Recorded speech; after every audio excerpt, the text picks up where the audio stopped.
1971లో భారత్ పాకిస్తాన్ మధ్య జరిగిన యుద్ధం బంగ్లాదేశ్ ఆవిర్భావానికి కారణమైంది.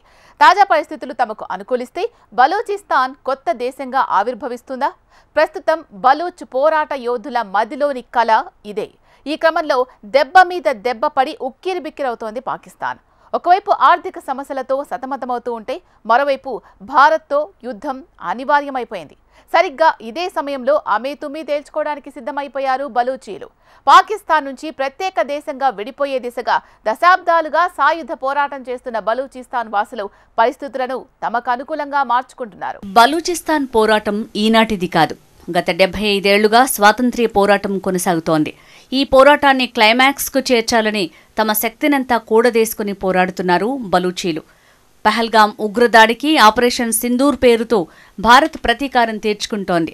ప్రతీకారంగా పాకిస్తాన్లోని ఉగ్రవాద శిబిరాలపై భారత్ వరుసగా దాడులు చేస్తోంది. భారత్పై దాడికి ముప్పేట దాడులు నిర్వహించే క్రమంలో ముప్పుతిప్పలు పడుతోంది పాకిస్తాన్. S-400 ఎయిర్ డిఫెన్స్ సిస్టంతో పాక్ మిసైల్స్ ని నిర్వీర్యం చేసిన Bharat Pakistan army head quarters ని సైతం నేలమట్టం చేసింది. ఇలా భారత సైన్యం చేస్తోన్న దాడులకు ఉక్కిరిబిక్కిరవుతోన్న పాక్కి మరో షాక్ తగిలింది. బలూచిస్తాన్లోని పలు ప్రాంతాలలో స్థానిక ప్రజలు పాకిస్తాన్ జెండాను తొలగించి వాటి స్థానంలో తమ జెండాలను ఎగురవేస్తున్నారు బలూచీలు. పాకిస్తాన్కు వ్యతిరేకంగా పెద్ద ఎత్తున నినాదాలు చేస్తున్నారు. బలూచిస్తాన్ లిబరేషన్ ఆర్మీ పాక్ సైనిక స్థావరాలపై దాడులకు దిగింది. క్వెట్టాలోని ఫైజాబాద్ ప్రాంతంలో పాక్ దళాలు తిరుగుబాటుదారుల మధ్య తీవ్రస్థాయిలో కాల్పులు జరిగాయి. సిబ్బిలోని మిలిటరీ క్యాంపుపై తిరుగుబాటుదారులు గ్రనేడ్లతో దాడికి దిగారు. పాకిస్తాన్ ఆర్మీని తరిమికొడుతూ అక్కడి కీలక నగరం క్వెట్టా సహా చాలా ప్రాంతాలను స్వాధీనం చేసుకున్నట్టు సమాచారం. మరోవైపు పాకిస్తాన్కు వీడ్కోలు, కొత్త దేశం బలూచిస్తాన్కు స్వాగతం అంటూ స్థానిక రచయిత మీర్ యార్ బలూచ్ ఎక్స్లో పోస్ట్ చేశారు. కొత్తగా అవతరించిన బలూచిస్తాన్లో రాయబార కార్యాలయాలు ఏర్పాటు చేయాలని, దౌత్య సంబంధాలు ఏర్పరచుకోవాలని ప్రపంచ దేశాలకు ఆయన పిలుపునిచ్చారు. అటు ఇరాన్, ఆఫ్ఘనిస్తాన్ల సరిహద్దుల్లో ప్రయాణిస్తున్న ఒక పాక్ సైనిక వాహనంపై బలూచ్ లిబరేషన్ ఆర్మీ దాడి చేసింది. 16 మంది సైనికుల మరణానికి దారితీసిన ఈ దాడికి తామే బాధ్యులమని ప్రకటించింది.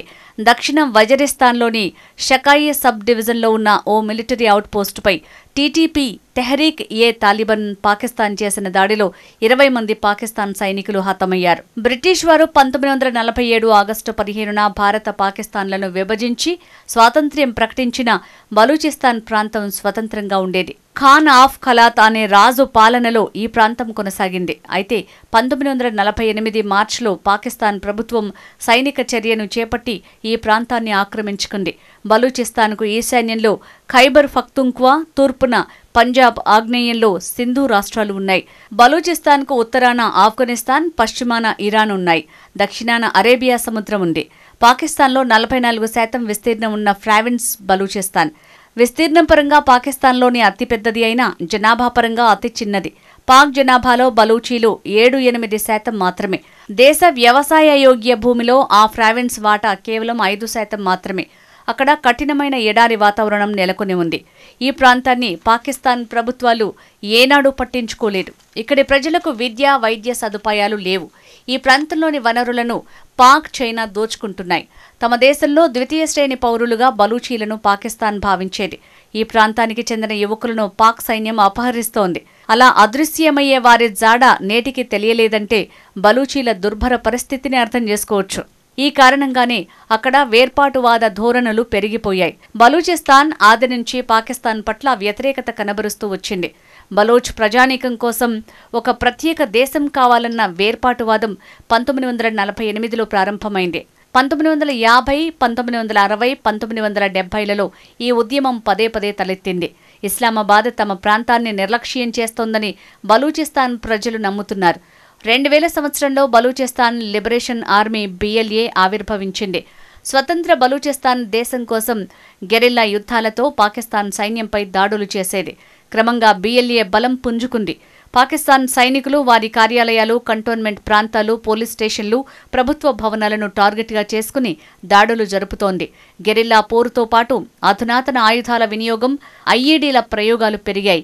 భారత్, పాకిస్తాన్ మధ్య ఉద్రిక్త వాతావరణం నెలకొన్న పరిస్థితిలో ప్రస్తుత పరిస్థితులను BLA తమకు అనుకూలంగా మార్చుకుంటూ తమకు ప్రత్యేక దేశం కావాలనే డిమాండ్ను బలంగా వినిపిస్తోంది. పాకిస్తాన్కున్న అతిపెద్ద బలహీనత బలూచిస్తాన్. అక్కడ సాగుతున్న వేర్పాటు ఉద్యమానికి 2 కారణాలు. ఒకటి చారిత్రకం, రెండోది ఈ ప్రాంతంపై పంజాబీల ఆధిపత్యం. దీనికి తోడు రాజకీయ, సైనిక అవినీతి బలోచ్ సమాజాన్ని దోపిడీకి గురిచేస్తోంది. పాక్ ఇంతవరకు వాస్తవంగా సమగ్రత సాధించలేకపోయింది. సమీప భవిష్యత్తులో అలాంటి సమగ్రత సాధిస్తుందన్న నమ్మకం కూడా లేదు. పంజాబ్కి మాత్రమే ప్రాధాన్యమిచ్చే విధానాలే పాకిస్తాన్కున్న అతిపెద్ద ప్రతికూలత, బలహీనత. ఒకవైపు బలోచ్ తీవ్రవాదుల చర్యలు, మరోవైపు భారత్ నుంచి వస్తున్న హెచ్చరికలు, ఇంకోవైపు అమెరికా మద్దతు లేకపోవడం పాకిస్తాన్ను ఏకాకిని చేస్తున్నాయి.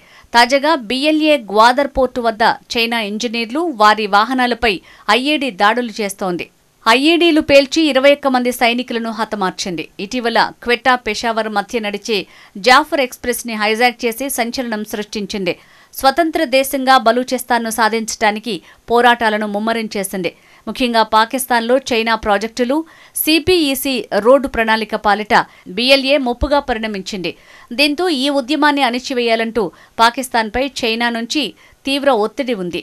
పాకిస్తాన్ భవితవ్యం అంధకార బంధురమన్నది సుస్పష్టం. బలూచిస్తాన్ సమస్య ఆ దేశ పరిస్థితిని మరింత జటిలం చేస్తోంది. ఈ పరిణామాల క్రమంలో బలూచిస్తాన్ మరో బంగ్లాదేశ్ కాబోతోందా అన్నదే అందరి మదిలో మెదులుతున్న ప్రశ్న.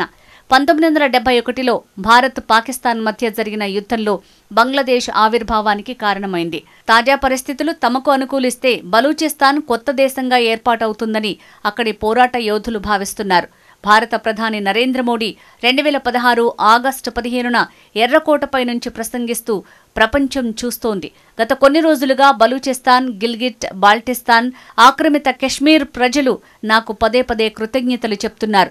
నేను వారికి కృతజ్ఞుణ్ణి అన్నారు. ఆక్రమిత కశ్మీర్, బలూచిస్తాన్ల ప్రజలపై పాకిస్తాన్ చేస్తున్న అత్యాచారాలపై ఆ దేశ ప్రభుత్వం వివరణ ఇచ్చుకోవాల్సిన తరుణమిదే అని కూడా మోడీ అన్నారు. ఈ ప్రసంగంతో పాకిస్తాన్ ఒక్కసారిగా ఉలిక్కిపడింది. మోడీ ప్రభుత్వం పగ్గాలు చేపట్టడానికి పూర్వం రాజకీయ, ఆర్థిక, సైనిక సామర్థ్యాలు సాధించే వరకు బలూచిస్తాన్ విషయంలో ఆచితూచి వ్యవహరించడం మేలని మన విదేశీ వ్యవహారాల శాఖ చెప్పేది. అయితే మోడీ ఈ విధానాన్ని వ్యతిరేకించారు. ఏ దేశ విదేశీ విధానానికైనా వాస్తవ దార్శనికత, ఆకాంక్ష, అవసరాలే మూలాలని ఆయన వాదన. నిర్ణయాలు తీసుకునే విషయంలో మోడీ చాలా గట్టిగా వ్యవహరిస్తారు. ఈ విషయాన్ని ఆయన 2016లో, 2019లో, 2025లో నిరూపించారు. బలూచిస్తాన్ విషయంలో ప్రధాని మోడీ మరో అడుగు ముందుకు వేయనున్నారా? వేచి చూడాల్సిందే.